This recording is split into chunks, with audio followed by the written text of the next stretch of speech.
Alright guys, welcome back to the Frugal Homestead. So we're down at the tiny house today, and we figured it was finally time to update you guys kind of on life, kind of on F.i.r.e, kind of on our investment, just everything going on. There's so much has changed. In life nowadays, if you can't change and adapt fast, you're going to slow your progress down. I mean, people never can keep up with all the changes we're making from one moment to another. We may be working on one thing and then suddenly we're working on another. It's all about what can benefit you and do the best, the fastest, or, opportunity. Sometimes opportunity knocks. We may be working on a tiny house and we get a phone call for free firewood and we go jump on it, because if you didn't take that opportunity, you'd have to work 3 times harder later. And that's the kind of thing we do with our life. Now, we made a video like this before explaining what we're doing with our life, our thoughts, what our plans are for moving forward. And I mean, if you guys lived the last 3 years, this is chaos. What is going on? The world is changing so fast and we have to change with it. So we kind of wanted to just come to you and talk about how life has changed, what we're planning on doing, what we're still planning on doing that we talked about in the video before, which I will link that video in the description box below so you can go back and watch it to see what we're talking about and see the updates and changes that's being revealed in this video. So, with that said, please in your own lives find a way to change and way to adapt your life to move forward by changing. With that said, honey, I guess the next part would be something you have to talk about. So, one of my biggest changes that I have going on is work. I have till January 5th-ish, and then I will be done working at my regular 9 to 5 job, or 6 to 4:30 as it is. 6 to 4:30, 10-hour day job. And I will be going full-time doing gig work and be self-employed. Yep. So when we say self-employed, you need to understand it could range from anything. It could be us going out and doing gig apps like DoorDash, Grubhub, GoPuff, Instacart, Shipped, whatever. Doing those things to make money. It could also be, us going and working on a job site together. We've done that multiple times. It could be demoing and tearing down houses, trailers. We get into all kinds of stuff. If it makes money, have not even seen. If it makes money, it could be as simple as going out and running a load of scrap metal. We do whatever it takes to make a living. Just now, she's not stuck working those hours for that money. It's been clear that she's more valuable not to be there making that check, but to be out making her own money on her own schedule and timetable.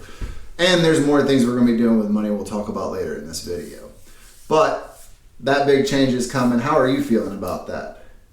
I was a little bit nervous at first because I have never not had a regular job. And a lot of my life I've had 2 jobs. Yep. So for me, even right now I'm working the 40-hour week, plus I'm doing 20 to 25 hours gig work. So it's going to be very odd for me not to have that regular schedule and whatever. But I think I'm going to adapt fine. Yep. We have enough going on that. Yeah. So the reason we can get away with that is because we don't have any real debt. We don't have a mortgage. Everything's paid off. Both of our properties are completely paid off. We don't have any debt as far as like with banks or anything like that. So that brings me to the next thing, which is we talked about before about F.i.r.e, which is financial independence, retire early. Now, the thing you need to understand about that is it's just the classification. We are more interested in the financial independence part, but all of the things that go on in that community will help you get to that. Some people like to actually retire early to where they don't work anymore, or maybe they volunteer. We're looking at more of a barista F.i.r.e. There's many flavors of F.i.r.e, but ours is working part-time and then partially living off our investments. So it's going to be kind of back and forth because of how we're doing things now. So I kind of want to not push too far ahead, but talk about one of the major things we talked about in multiple ones of our other video, and a lot of people that know us were very upset with us for a while about, and that was we had talked about moving. We did talk about moving, but now we have decided not to sell the property and not to move. And that is because in order to set ourselves up again in the situation that we currently are in, it would take us years again if we bought another piece of property. Yep. I want to say that I could probably pull it off and do it again. I mean, I'm physically capable, you're physically capable, but you have to ask yourself at the end of the day, is it worth going into debt or is it worth trying to recreate this? Now, do we like going down by the coast? Because we had talked about maybe moving to North Carolina or something like that. But it comes to the fact that if I was to say that I was going to be able to repeat what we have, I can't. The other option was we were going to keep this small lot where our tiny house is and sell the big property to basically finish off our investments. It easily could be done. I mean, properties with 5 acres are going for $250,000 around here. We've got 24, so you do the math. But we have decided that we don't want to sell right now. There's not a reason to, because we have another market we're going to get into, which is what, honey? So we tossed around some ideals and about possibly renting the house or renting the apartment and doing some other things. But honestly, living in the Hocking Hills, I really think we're better off, and I want to try Airbnb. I would love to try and do that with all of our property. So she's going to work on various stages of that. My job would be to keep everything running, keep fixing places up, keep improving the property, and she will deal with the people. She will deal with the rentals. And she will deal with the bookkeeping. Checking them in, cleaning the properties, and he deal with more of the outside and building. Yep. So with each rental, we would reinvest that money back in to improve the properties and make them nicer and stuff. We're not trying to reach these giant hot tub laden, fancy top of the line things. We want to be able to give what no one down here is giving, which is an economical, cost-effective place to take your family and be able to enjoy the Hocking Hills. So that's going to be another part of income, like we talked about earlier. We don't limit ourselves to one of anything. We want backup plan upon backup plan upon backup plan. Now, with that exact thinking in mind, we got to talk about investments, because this has been a nightmare. I got chewed up for a couple $100 on that whole FTX deal. So I just want to put that out there, because we tell you guys when we win and when we fail. So we got hit for like $750 in that whole mess. So thankfully it wasn't a terrible lot of money. It was something that it was just enough to really chap me some. But moving forward, we also have seen this giant decline in the market, and we learned something very quickly. And that was, we still love being index fund investors. We still think it is probably the safest method. But we also learned that if you're going to live off these investments, because I got a lot of people that got hurt from 2020 and this latest drop, people that are living off their 401ks and stuff, they were all in on index funds. So now our thinking is more of a 50-50 basis between dividend and index. Now, some people may not agree with that. Some people may want to be all in bonds. But I know a lot of people just lost their butt on bonds too. So we just feel this is the best direction for us. It gives us an ability to live off the dividends on the one side in these bad years without having to hold a bunch of emergency funds for multiple years worth of emergency funds, doing the bucket strategy. Now, with that said, we have so many other things getting ready to come up, but I want to talk about the cost of living and why we say we can't reproduce this somewhere else and all that. Because in our tiny house here, on less than an acre, we can live here and that pay everything, all of our bills here, not up at the big property, because that should all be taken care of, Airbnb and taxes and all that should be up there.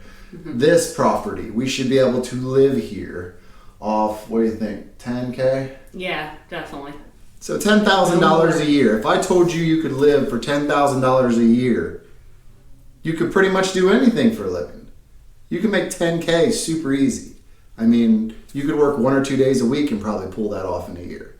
So I can't reproduce that somewhere else. I don't have the connections, the people, the property bought at such a low cost, the house basically put together for next to nothing. I mean, you'd have to recreate all that, and that's extremely hard to do. Now, we do have to live with this winter climate in Ohio, but But the way the tiny house is getting made. Yeah, cold should not be an issue at all. Freezing pipe should not be an issue at all. And if we decide to close it down and go down south for a couple months, the way it's being made, we should be able to. That's right. And that's a whole nother story, because you guys are going to see an upcoming video about our adventures in building a camper. Yes. So that we can go spend time at these places we like for an extended period at a very low cost. Now, we keep talking about all these different ways we have to make money, and we actually are going back to our roots. Tiny's dragging me back in the woods. So, when we had a road put in, the EPA was here talking to us about certain trees that need to be left dead standing in order to save certain varieties of bats and birds and owls and other things. But the other thing they said is our woods have already been cut and logged probably 20 years ago. Mm-hmm. Now all the small growth is growing up and choking out everything big, and we're having lots of big trees die. And that's the opposite of what you want.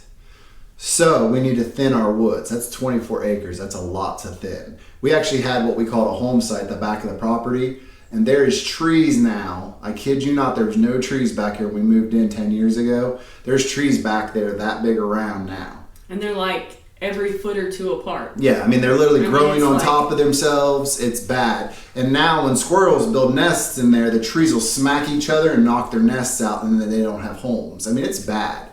So we're going to have to thin our woods, which means we're going to start back up the firewood business. And I know my wife's not down with this, but she's gave me some room that we can do some milling, because we've got some other projects coming up. So we're going to do multiple chainsaw millings with different mills and many other upcoming projects. I mean, one of the ones that I can think of right off my head would be the camper. And then we're looking at an off-grid cabin we're going to build. Just more for our enjoyment. I mean, if it plows down freezing temperatures and nasty cold, we can just take the pups and go curl up in our off-grid cabin. We've got tons of solar content coming up, because my wife wants to lean more towards off-grid now. This latest storm really ticked her off, and she's like, I'm getting done with this. So we're going to be looking at turning this tiny house into more of an off-grid setup. Lots of good stuff coming, guys. I mean, I could sit Too much here. to even go through, because we just keep going and keep going on things that's... We spend hours every day discussing the next move, and we change and pivot on a dime. So you got to keep on all these videos so you know what we're doing.